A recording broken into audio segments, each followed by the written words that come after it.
এত গুরুত্বপূর্ণ জায়গায় 6 ঘন্টা কেন লাগলো আগুন নিয়ন্ত্রণ করতে? সেখানে একটি নিজস্ব একটি ফায়ার ইউনিটও রয়েছে। সরাসরি আমাদের সাথে যুক্ত হয়েছেন ফায়ার সার্ভিসের সাবেক পরিচালক কে এম শাকিল নেওয়াজ। তিনি এই মুহূর্তে সরাসরি আমাদের সাথে রয়েছেন। শাকিল নেওয়াজ, আপনাকে স্বাগত জানাচ্ছি।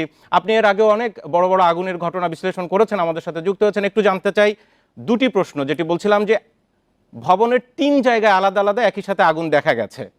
এটি এক জায়গা থেকে আগুন লেগে 3 জায়গায় গেলে মাঝখানের আর কোথাও আগুন দেখা গেল না, ধোঁয়াও দেখা গেল না, এটি একটি কি বিশ্লেষণ? আরেকটি হচ্ছে 6 ঘন্টা কেন সময় লাগে? সেখানে তো কোনো দাহ্য পদার্থ ছিল না, কাগজপত্রই বড় জোর। ধন্যবাদ আমাকে আমন্ত্রণ জানানোর জন্য। প্রথমে আমি বলি যে আগুন ধরার 3টা প্রকার আছে। একটা হলো ন্যাচারাল ফায়ার। আজকে তো কোনো বজ্রপাত বা কোনো কিছু হয়নি, তো ন্যাচারাল ফায়ার আমি বাদ দিলাম। অ্যাক্সিডেন্টাল ফায়ার হলো যে দুর্বলতার জন্য আগুন ধরতে পারে। আরেকটা হলো